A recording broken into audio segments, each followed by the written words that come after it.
Hey guys, we are here. We have survived Helene, and if I'm not looking at you, it's because I'm also watching the road. If you don't know us, I am Keto Coach Neil, and this is the lovely nurse Julie, and we are coaches and counselors for people who want to adopt a proper human lifestyle. And so, yeah, we had a little bit of a natural disaster hit our area. Western North Carolina got pummeled by Hurricane Helene.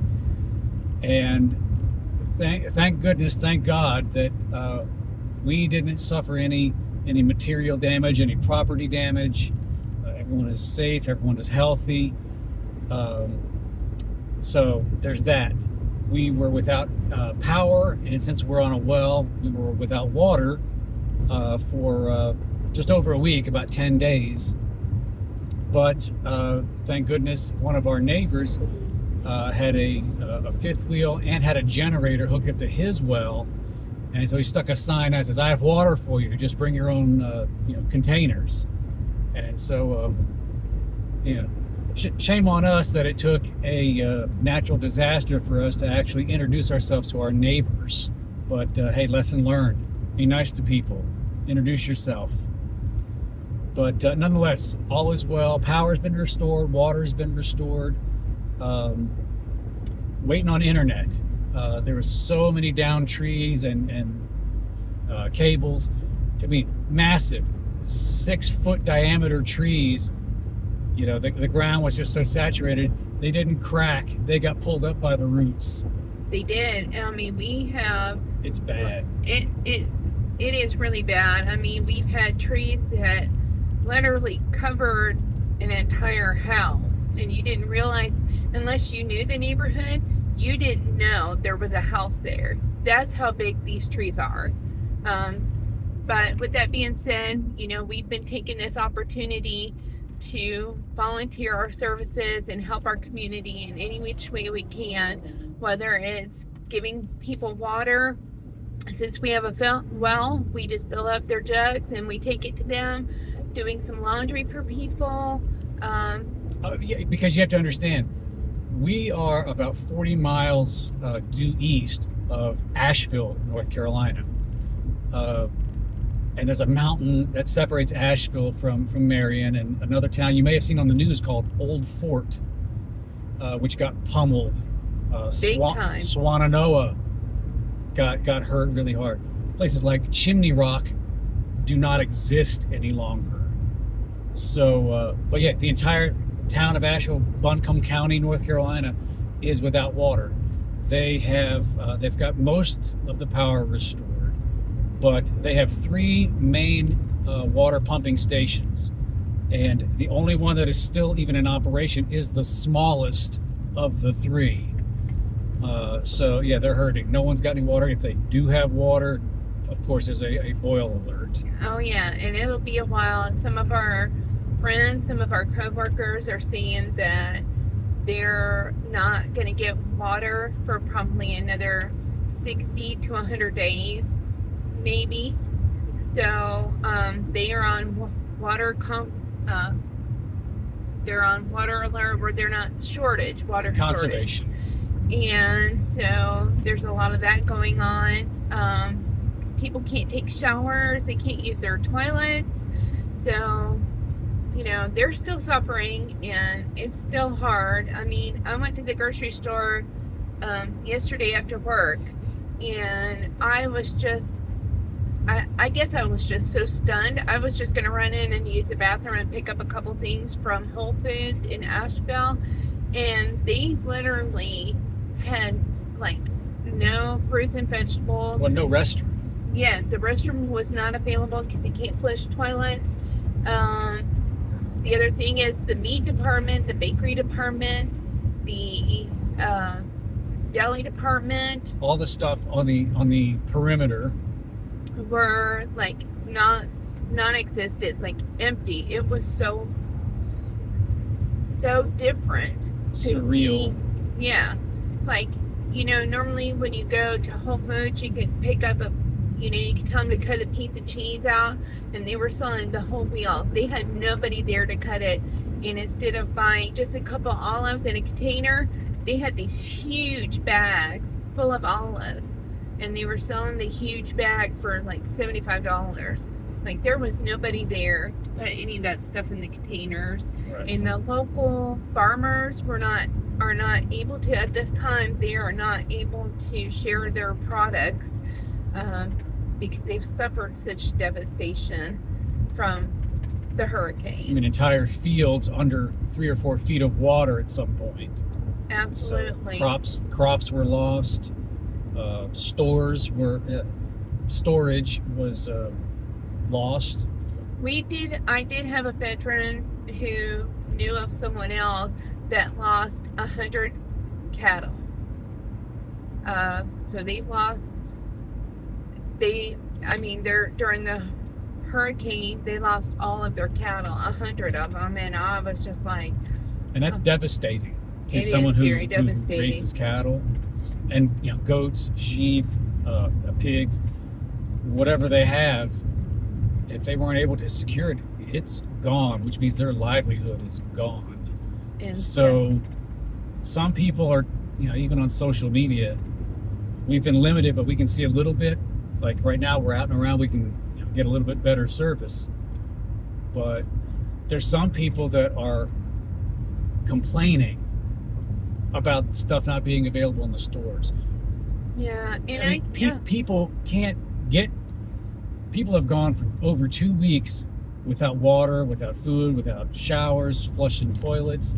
They can't make it to work. Cars got tossed away in the floods. See, Category 4 hurricanes don't typically hit this area. So there was no preparation. There was no way to get ready for this. So yeah, it's devastating the communities, the economy, everything. Yeah, and you know what? It really starts to take a toll it took a toll on my mental status. I will say that. I'm so grateful that we have the proper human diet, because the food that we were eating was still proper human diet. We were using the grill. I was still able to have my coffee. Thank you, Jesus. Because my husband gets up and went outside in pitch black dark to make sure I had coffee for myself. A pour over filter, that is essential survival gear. It is. So we had a propane tank, so that we had a gas grill. So he was able to make my coffee, and he was also, because I have this thing about washing my face, and my husband made sure I had warm hot water so I could wash my face in the morning, because that really helps me wake up. And so we were just very blessed and very fortunate for that. But I tell you, my mind, I couldn't sleep. I was sleep deprived. I was going on 2 hours of sleep, And maybe. Sleeping 2 or 3 hours at a time, maybe. Yeah, and then I would be up all that time stressing and worrying, because I was just trying to figure out what I could be doing. And then I also went into work, because I'm a nurse, so I went to work and try to help in that situation as much as I could. Volunteering, like I said, we're just volunteering where we can. We're going to do what we can for our community. So just keep us in prayers, and pray for our neighbors and our communities all around us. They really, really could use that.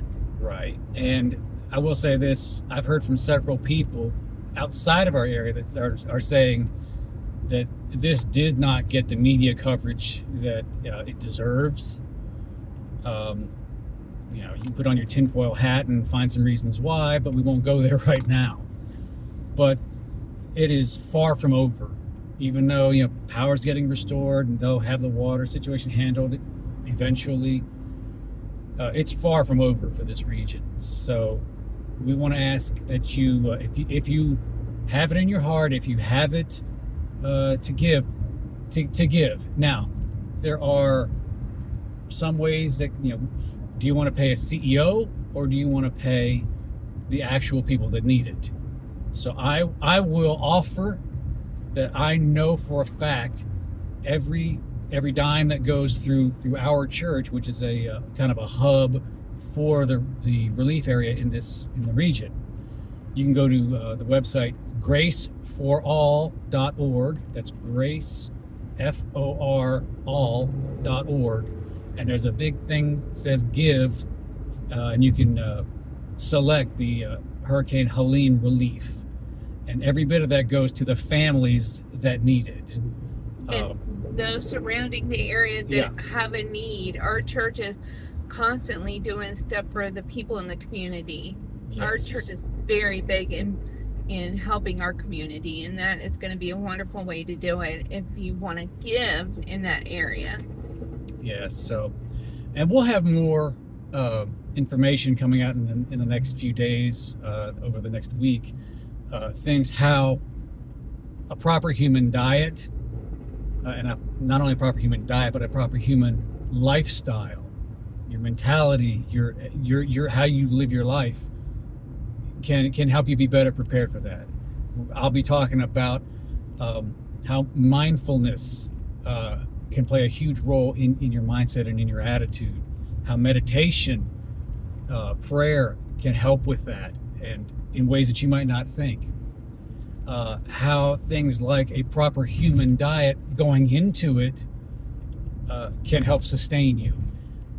What to do in the middle of a disaster. What can you eat? What's gonna, sometimes you have to just go with what you've got. Well, how do you make the best choices? How do you make sometimes the least bad choices, depending on what you've got? I'll be talking about some of that. Here's a big one, especially for some people.